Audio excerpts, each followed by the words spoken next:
That's what she looks like after a 62-kilometer slow gravel road.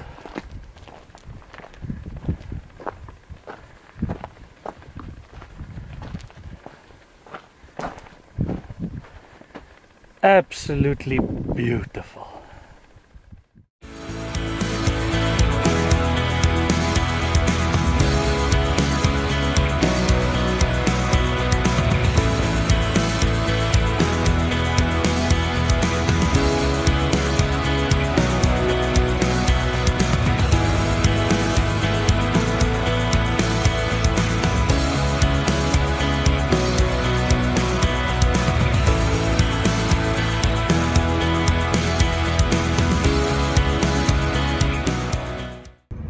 Right, folks, klipspringertjie. Look at that. Just look at that. The Karoo, baby. Alright, let's see what it looks like inside.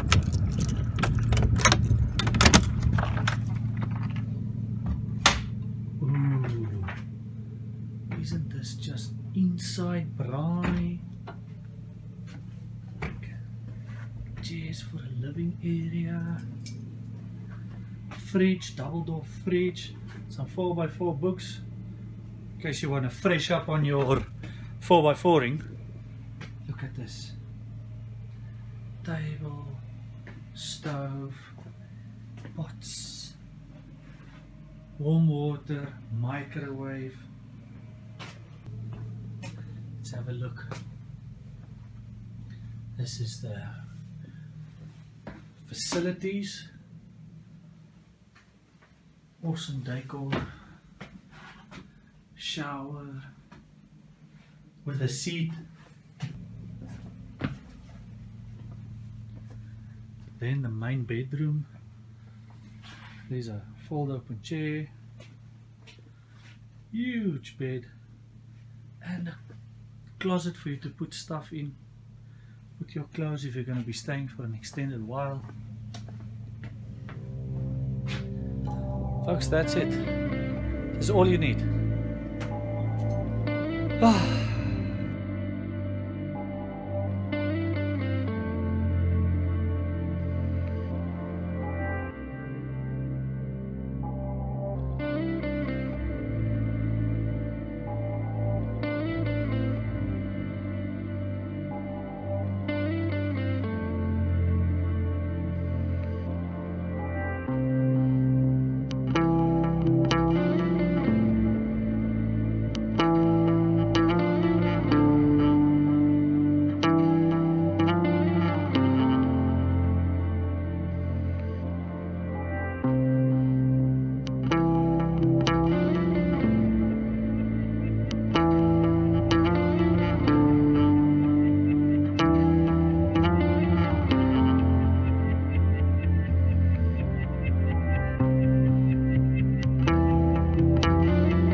We're sitting here with Caron from the farm Gatsrivierx4x4. She's one of the managers of the farm, and we're going to find out some things about the farm and maybe get you interested in coming here.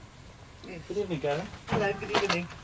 Yeah, well, awesome places. Really, our stay here so far has just been awesome. It's the second time we're here, and yeah, we can't wait to come here again and everything. So No.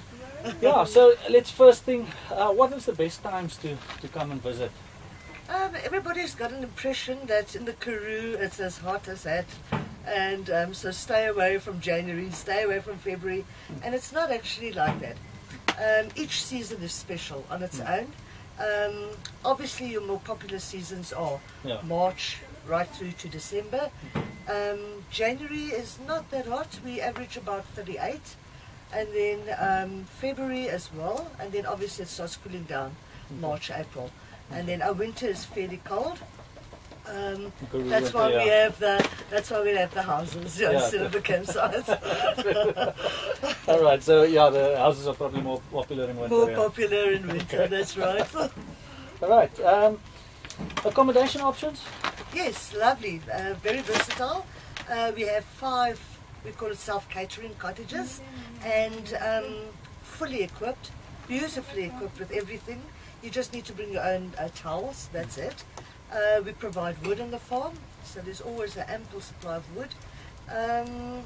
Yeah, we cater for very diversity of people, groups, couples, families. So we will allocate you the home which we feel will suit your needs. Okay. So give us a call, you say we're a family of 5, and then we will allocate you the house suitable for you. And the prices aren't that bad? Not at all, no. No, you can work on average, at the moment it's $2.95 per person per night. That includes everything, your bedding and all that. So yeah, you're fully kitted, guys. We brought way too much stuff. With you basically just need food, towels. Okay, and the 4x4 routes, available? Yes, lovely. We've got about 7 to 9 that we highly recommend. They're not difficult. We range from 1 to maximum, I'd say 3. Most of them are about a 2, I'd say.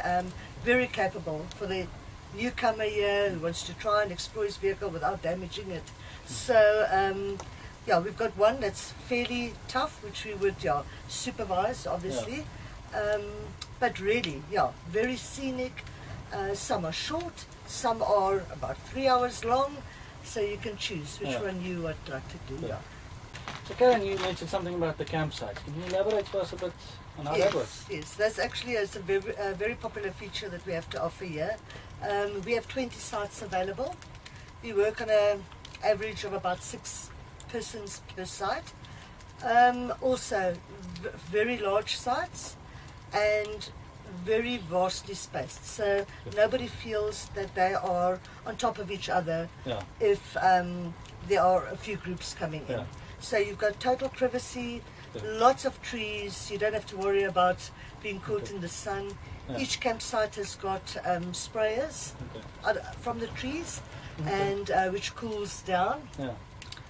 Our ablution facilities, I must say, are really spectacular. Very, very well designed, very well organized. We've got hot and cold water, flushing toilets. And that's for each campsite? And that's, there are some that share, but it's like, you're not going to wait in a queue. We have sites that do have their own. Which we like to give to those people who would like to be private and so on. So if you want to be private, you just ask for a private one. Again, some unique features about the farm, maybe some stories or something you have about the farm for us? We are situated, the farm's name is Gatsrivierx4x4, but it's actually situated on the Gatsrivier, so which is 90% dry of the year, unless we have a flash flood or a sudden storm, then the river does flow very nicely. But so it's the river's name is the Gatsrivier. We are also situated on the old diamond route, en route to Kimberley, where diamond trading used to take place. So we have various ruins on the farm where you can see this is where those people traded, this is where they stayed, and it's quite a lot of history that's...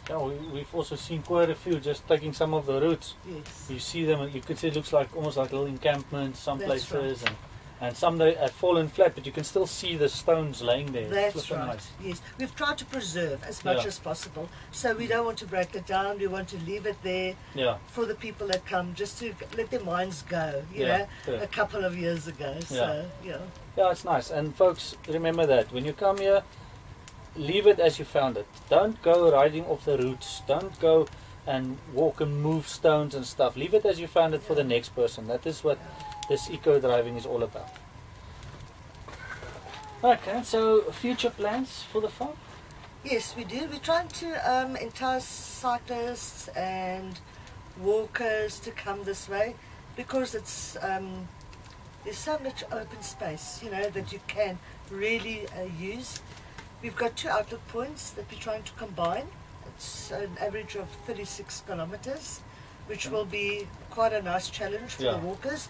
A lot of hills up, a lot of hills down, a lot of flats, so it's also got a bit of everything there. So that's definitely in the cards for the next couple of months or so. Awesome. Okay, Karen, I'd like to thank you and Wessel for having us on the farm. It was a lucky experience. We've still got 2 or 3 days left. We're going to explore some more places. But all the best to you guys on the farm. Thank you very much. And we will definitely be seeing you soon. No, we know that. Thank you ever so much.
Right folks, so the first thing you want to do in the morning before you go out on your little day trip from your Karoo excursion is you want to deflate your tires a bit.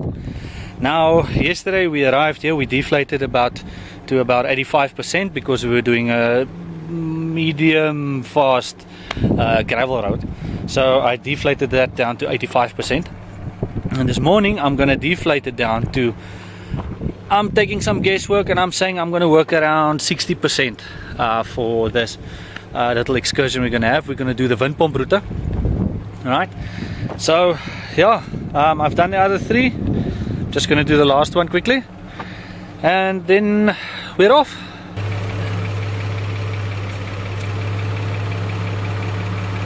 Right. Got a 2-bar with my special tool, tire deflating tool.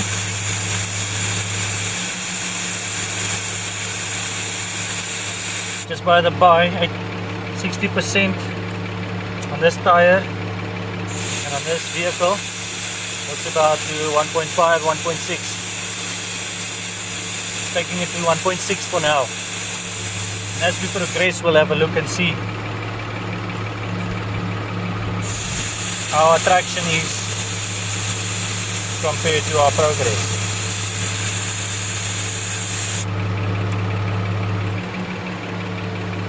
.6.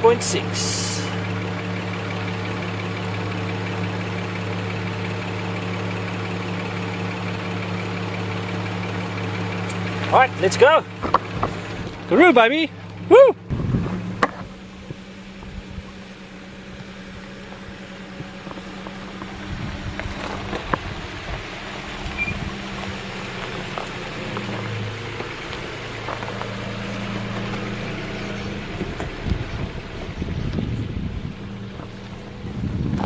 Right folks, waterfall route, 7.5 kilometers, 2 hours. We might be taking a bit long because we're filming, but yeah, let's get on with it.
Right folks, so we've reached our first obstacle, and to be honest with you, it's a bit nerve-wracking for me, because the first time I came here with a two-wheel drive, and I can't help to shake that nervousness I felt when I came to do this. I made it with some slight damage to the vehicle, nothing major. The vehicle still runs fine, there's nothing wrong with it, but yeah, that's still that bang I heard when it hit, just I won't get out of it. So let's have a look and see what we're up against. Right, so let's see. We've got a slight axle twister coming up here, and then we've got a big step and a very high center that's up here, and just immediately after that is another big step with a very high center.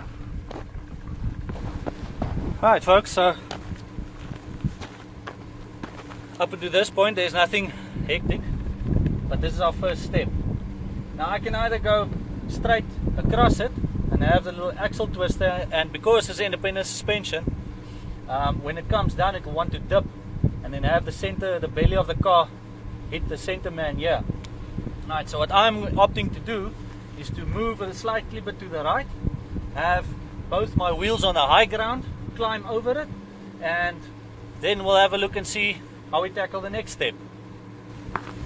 Right folks, so step 2. Now I can proceed straight up from here, come to the right and go straight up, but once again I'll be coming with some slight speed, and as I go over the step on that side and the car dips, I can hit the belly of the car on the center man here. So all I'm going to basically do is I'm going to go a bit slightly to the right and keep my left hand side, there's a slight step here, but keep the left hand side of the vehicle up on the high ground and move over that side. That side I'm not going to go into the environment, I'm not going to damage anything other than the track. I could, the better route would have been around this side, keeping both my wheels on the high side, but then I'll be going over the fane balls, and we don't want to do that. We want to leave everything as we found it. So I'd rather do a little bit difficult part and just move slightly to the right.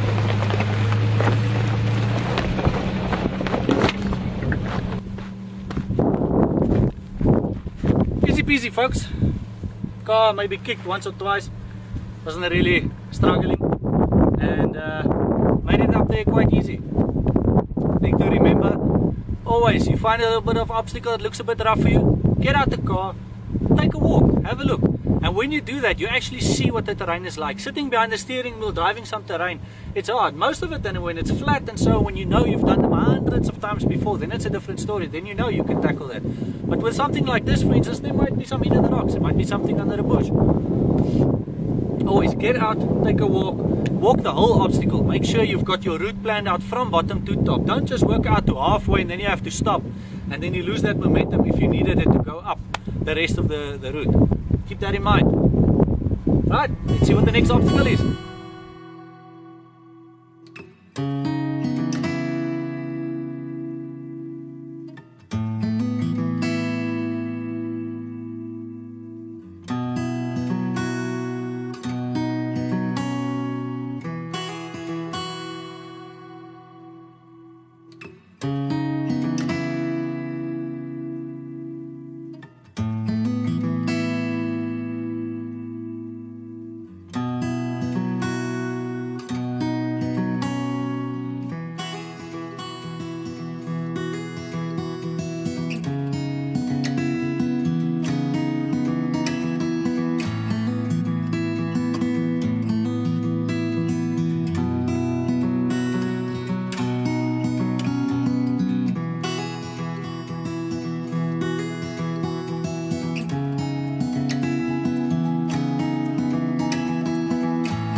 Folks, here's one of the reasons why I love the Karoo.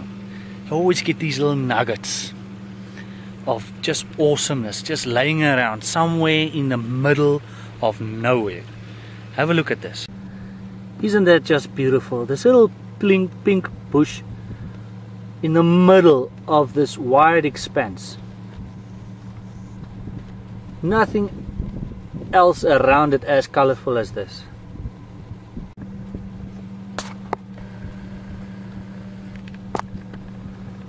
All that in the middle of this. I see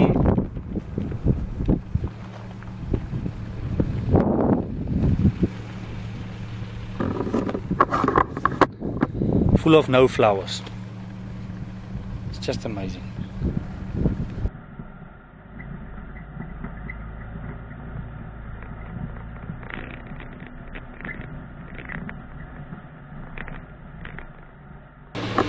Right folks, another obstacle. It's not as much an obstacle as it is moral dilemma. The rains have washed away the side of the road. Now look at this. You've got this guy on the other edge of the road. So you could just not care and just drive over it and so on. Or you could just go about this quite smartly and just figure out a good route. Alright, so let's check this out. Alright folks, so you can see this is too deep. With a standard suspension, the car's going nowhere through this. I could take the chance, but I might damage the vehicle, and I don't want to do that. It's not what this channel is about. So, plan is, we'll go around that way, but I'm going to try and hug the edge here as closely as possible. I've monitored here and I don't find anything other than some shrubbery on this side. Someone's already driven over one of those guys on this side. So I'm going to try and hug it. I'm going to come straight past this guy, focusing on passing him, because the width is still good enough. And then, yeah, push straight and then take on the last, take a turn to the left. And hopefully I make it.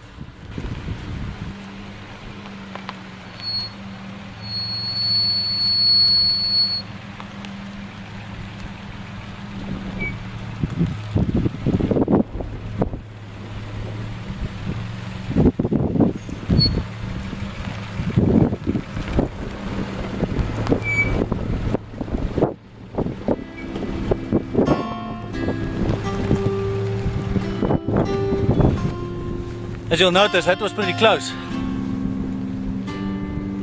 Whew.